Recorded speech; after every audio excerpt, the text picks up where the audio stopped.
boa noite. Eu sou Rosiane Kennedy e você confere conosco a partir de agora as notícias que circularam hoje nos corredores do poder. Presidente eleito Jair Bolsonaro e vice Hamilton Mourão são diplomados no TSE e estão aptos a assumir os cargos em 1º de janeiro. Começa a intervenção federal em Roraima.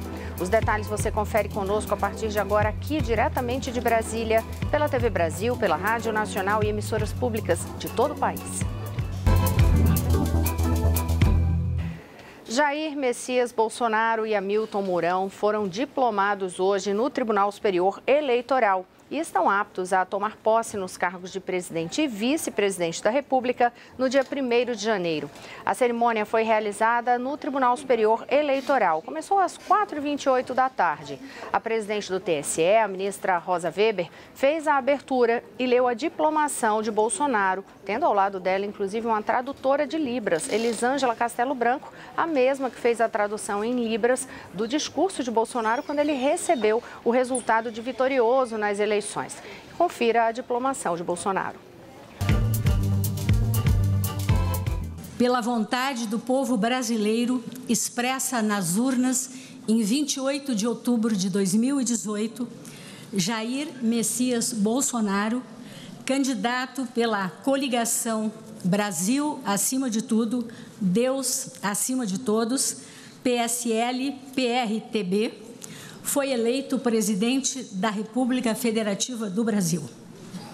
Em testemunho deste fato, a Justiça Eleitoral expediu-lhe este diploma, que o habilita à investidura no cargo perante o Congresso Nacional em 1º de janeiro de 2019, nos termos da Constituição. Brasília, 10 de dezembro de 2018.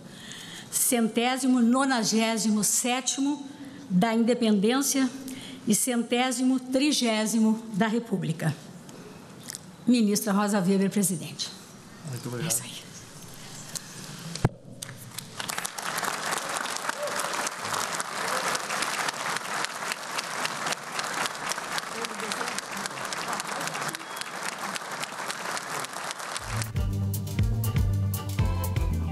Em seguida, Rosa Weber leu a diplomação do general Hamilton Mourão. Confira. Pela vontade do povo brasileiro, expressas nas urnas em 28 de outubro de 2018, Antônio Hamilton Martins Mourão, candidato pela coligação Brasil acima de tudo, Deus acima de todos, PSL-PRTB, foi eleito vice-presidente da República Federativa do Brasil. Em testemunho deste fato, a Justiça Eleitoral expediu-lhe este diploma, que o habilita à investidura no cargo perante o Congresso Nacional em 1º de janeiro de 2019, nos termos da Constituição. Brasília, 10 de dezembro de 2018, 197º da Independência e 130º da República. Ministra Rosa Weber, presidente. Cumprimentos.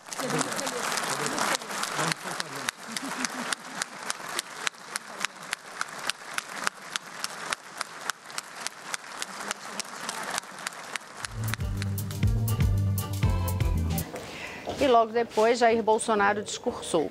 Agradeceu a Deus, à família e aos 57 milhões de eleitores que votaram nele, mas ressaltou também que, a partir de 1º de janeiro de 2019, será o presidente de todos os brasileiros. Destacou que o Brasil é uma das maiores democracias do mundo e reforçou seu compromisso em executar as mudanças pedidas pela maioria da população. Confira.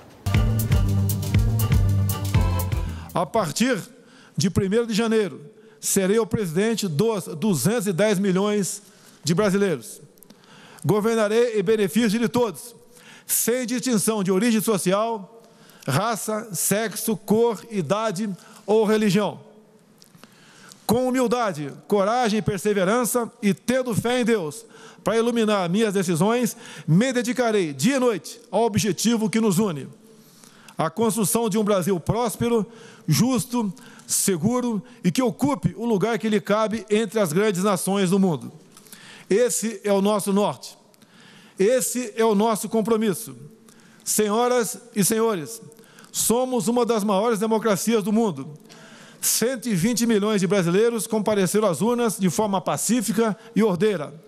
Respondemos ao dever cívico do voto e com serenidade e responsabilidade. Nós, brasileiros, devemos nos orgulhar dessa conquista. Em um momento de profundas incertezas, em várias partes do globo, somos um exemplo de que a transformação pelo voto popular é possível. Esse processo é irreversível. Nosso compromisso com a soberania do voto popular é inquebrantável. Senhoras e senhores, os desejos de mudança foram expressos de forma clara nas eleições. A população quer paz e prosperidade, sem abdicar dos valores que caracterizam o povo brasileiro.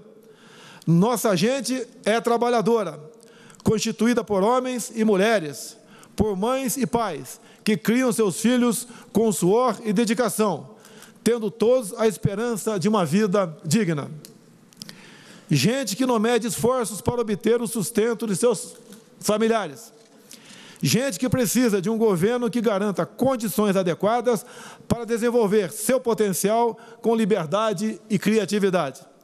A construção de uma nação mais justa e desenvolvida requer uma ruptura com práticas que historicamente retardaram o nosso progresso. Não mais a corrupção, não mais a violência, não mais as mentiras, não mais manipulação ideológica, não mais submissão do nosso destino a interesses alheios, não mais mediocridade complacente em detrimento do nosso desenvolvimento.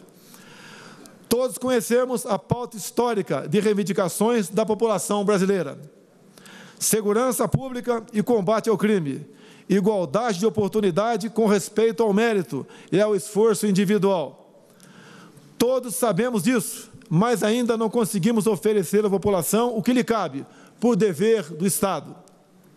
Sempre no marco da Constituição Federal, nosso dever é transformar esses anseios em realidade. Nossa obrigação é oferecer um Estado eficiente que faça valer a pena os impostos pagos pelo contribuinte. Nossa obrigação é garantir que os brasileiros regressem a seus lares em segurança após um dia de trabalho. Nosso dever é oferecer condições para que o empreendedor crie empregos e gere renda ao trabalhador. Tenho plena consciência dos desafios que se colocam diante de nós. Sem subestimá-los, trabalharei com afinco para que, daqui a 4 anos, possamos olhar para trás, com orgulho, pelo caminho trilhado, em benefício do nosso amado Brasil. Senhoras e senhores, vivenciamos um novo tempo. As eleições de outubro revelaram uma realidade distinta das práticas do passado. O poder popular não precisa mais de intermediação. As novas tecnologias permitiram uma relação direta entre o eleitor e seus representantes. Nesse novo ambiente, a crença na liberdade é a melhor garantia de respeito aos altos ideais que balizam nossa Constituição. Diferenças são inerentes a uma sociedade múltipla e complexa como a nossa, mas jamais devemos nos afastar dos ideais que nos unem: o amor à pátria e o compromisso com a construção de um presente de paz e de futuro mais próximo. A presidente do TSE, a ministra Rosa Weber, também discursou. Destacou a importância da democracia e dos direitos humanos, lembrando que hoje a Declaração Universal das Nações Unidas para os Direitos Humanos completa 70 anos. Ela destacou que a democracia repele o autoritarismo do pensamento único. Confira.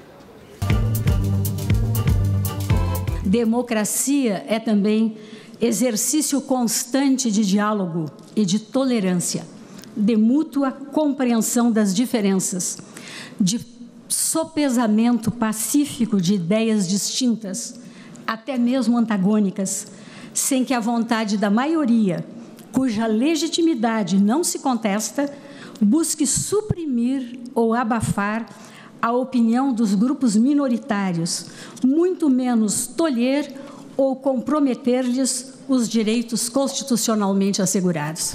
A democracia, não nos esqueçamos, repele a noção autoritária do pensamento único. É da essência mesma do regime democrático a convivência dos opostos, pois desta pluralidade resulta a realização de um dos princípios estruturantes do Estado Democrático de Direito, como expressamente proclama a nossa Constituição. A necessidade de conferir garantia à estabilidade desses direitos essenciais é, em país regido por uma Constituição democrática como a nossa, uma das funções mais relevantes e irrenunciáveis do Poder Judiciário, o exercício da jurisdição das liberdades. Por isso, senhor presidente eleito, de inegável relevo o compromisso de Vossa Excelência, reafirmado nesta casa quando aqui esteve em visita, de que o respeito incondicional pela supremacia da Constituição será o norte do governo de Vossa Excelência, pois, em suas próprias palavras, a Constituição é o norte da democracia. Recebam mais uma vez, eminente presidente eleito Jair Messias Bolsonaro e eminente vice-presidente eleito Antônio Hamilton Martins Mourão, os meus mais sinceros cumprimentos. Desejo-lhes êxito e muita, muita felicidade. Muito obrigada.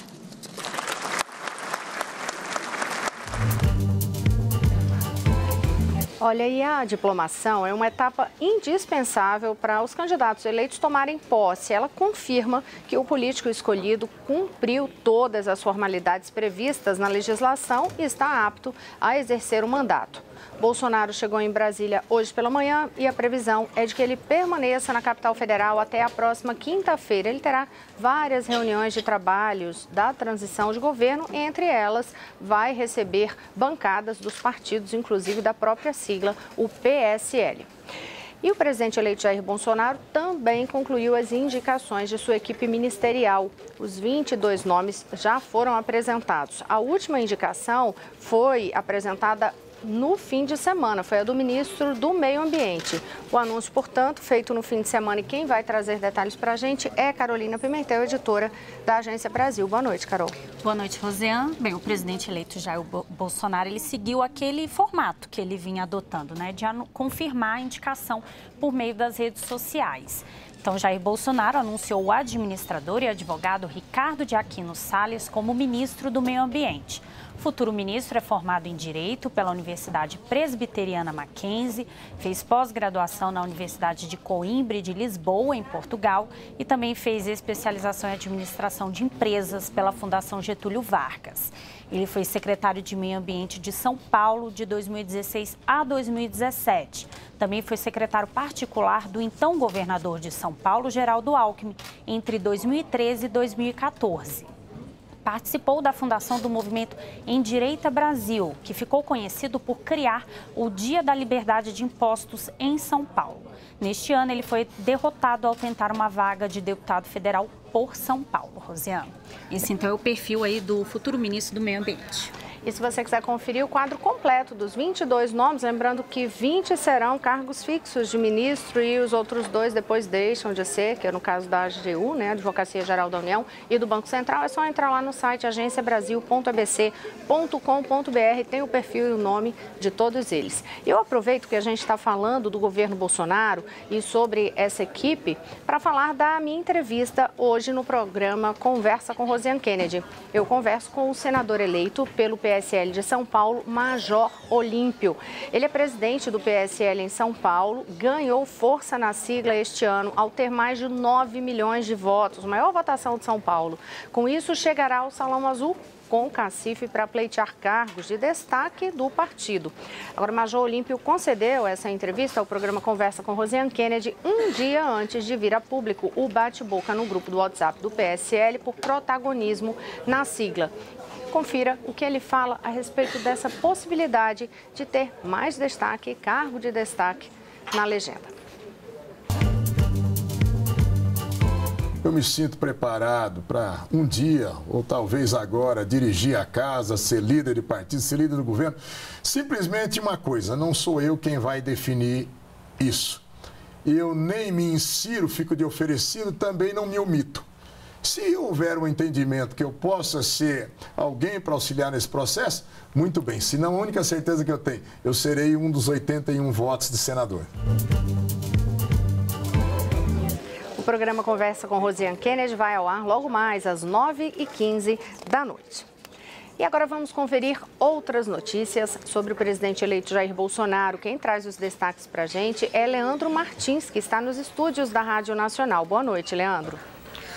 Boa noite, Rosiane, a você e a todos. Bolsonaro disse que vai propor ao Congresso Nacional uma mudança no sistema de votação brasileiro já no primeiro semestre de 2019. Nesse fim de semana, quando participou por teleconferência da Cúpula Conservadora das Américas, o presidente eleito disse que o número de votos que recebeu nas eleições deste ano deveria ter sido maior.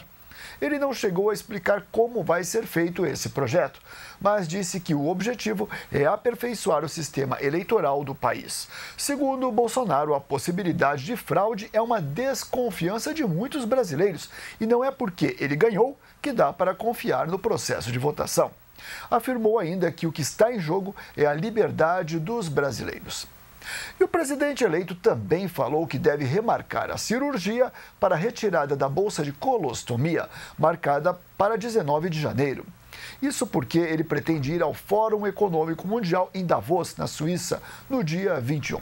De acordo com Bolsonaro, é preciso ver com o hospital uma nova data, por causa dos compromissos dele e da agenda cheia da equipe que vai realizar a cirurgia. Rosiane, segue com você.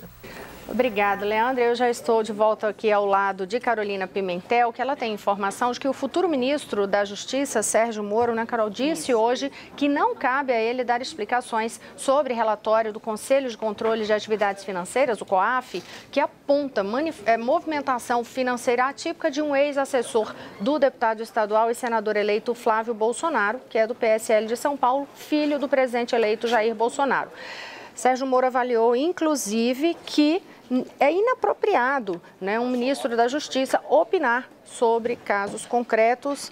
Carol, o que é que ele disse exatamente? Como é que foi a frase? Pois é, Rosiane, o que o futuro ministro Sérgio Moro falou é o seguinte: como esse é um caso do passado e ele vai assumir o Ministério da Justiça, não cabe a ele, né, não é apropriado ele comentar sobre casos concretos. Segundo Sérgio Moro, os fatos têm que ser apurados e o presidente eleito já apresentou alguns esclarecimentos. Então, Moro afirmou que não tem como assumir esse papel. Jair Bolsonaro disse que os R$24 mil pagos em cheque pelo ex-assessor Fabrício José de Queiroz à futura primeira-dama Michele Bolsonaro referem-se à quitação de uma dívida pessoal. Segundo ele, o empréstimo foi de R$40 mil e se o COAF retroagir mais um pouco, vai chegar a este valor. De acordo com o relatório do COAF, divulgado pelo jornal Estado de São Paulo, o ex-assessor e policial militar Fabrício José teria movimentado R$1.200.000 entre janeiro de 2016 e janeiro de 2017, valores supostamente incompatíveis com a sua renda declarada. Uma das transações seria um cheque de R$24 mil, destinado então à futura primeira-dama Michele Bolsonaro. Obrigada, Carol. Só uma correção. Flávio Bolsonaro, eleito senador pelo Rio de Janeiro, PSL do Rio de Janeiro. E no próximo bloco, os detalhes sobre a intervenção federal em Roraima. É daqui a pouquinho, eu volto já. Olá, estamos de volta. Eu sou Rosiane Kennedy. Você confere conosco as notícias que circularam hoje nos corredores do poder. Eu abro este bloco falando da intervenção federal em Roraima, decretada pelo presidente da República, Michel Temer, e que começou hoje. Agora, diferentemente daquela situação do Rio de Janeiro, onde a intervenção foi apenas na segurança pública, desta vez a intervenção é geral no estado. A governadora foi afastada e o interventor nomeado tomará conta da administração. Mariana Jungmann já está aqui ao meu lado, já trocou de lugar com Carolina Pimentel, tem informações sobre esse decreto que foi publicado hoje, né, Mariana? Boa noite. Oi, Rosiane, boa noite. Pois é, olha... O decreto de intervenção no estado de Roraima foi publicado hoje e prevê que o governador eleito, Antônio Denário, do PSL, vai assumir o comando do Estado como interventor até o dia 31 de dezembro. Segundo o decreto, a intervenção foi definida em decorrência do grave comprometimento da ordem pública em razão do agravamento da crise de segurança pública e penitenciária no Estado. O decreto tem validade imediata, portanto, o Denário, neste momento, já está no comando do Estado, sendo subordinado apenas ao presidente da República. Mas ele precisa ser votado pelo Congresso Nacional com urgência. A gente lembra como funcionou a intervenção no Rio. O decreto precisa ser votado primeiro pelo plenário da Câmara e depois pelo plenário do Senado, que ainda não aconteceu. Enquanto a intervenção durar, a Constituição não pode ser alterada. Portanto, a votação de emendas fica proibida. A decisão sobre a intervenção foi tomada pelo presidente Michel Temer na última sexta-feira à noite, após conversa com a governadora do estado, Sueli Campos. No fim de semana, o interventor já se reuniu com a equipe de transição e determinou que a prioridade será o restabelecimento do pagamento dos salários dos servidores públicos estaduais. É preciso ainda retomar o fornecimento de merenda e transporte escolar e entrega de medicamentos aos hospitais públicos. Para isso, Antônio Denário deve pedir aí um adiantamento de recursos ao presidente Michel Temer, que inclusive já se comprometeu a editar uma medida provisória liberando 200 milhões de reais ao Estado.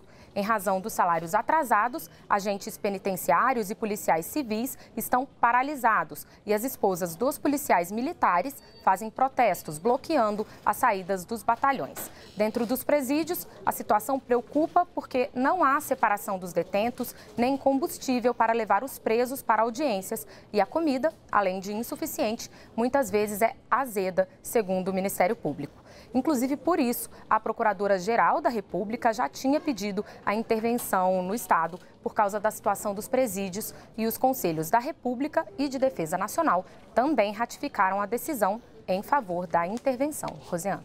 Obrigada, Mariana Jungmann. E mais da metade dos médicos brasileiros que se inscreveram no programa Mais Médicos já se apresentaram nos municípios. Amanhã vão começar as inscrições para profissionais formados no exterior. Os candidatos com registro no país têm até a sexta-feira para se apresentar nas cidades escolhidas no programa Mais Médicos. O balanço do Ministério da Saúde aponta que 53% dos profissionais já estão nos municípios escolhidos. Até às 11 horas da manhã de hoje, 4.508 médicos compareceram ou já iniciaram as atividades. O Mais Médicos recebeu 36.490 inscrições, preenchendo 98,7% das mais de 8.500 vagas disponibilizadas no edital. Até o momento, estão abertas 106 vagas para 29 localidades.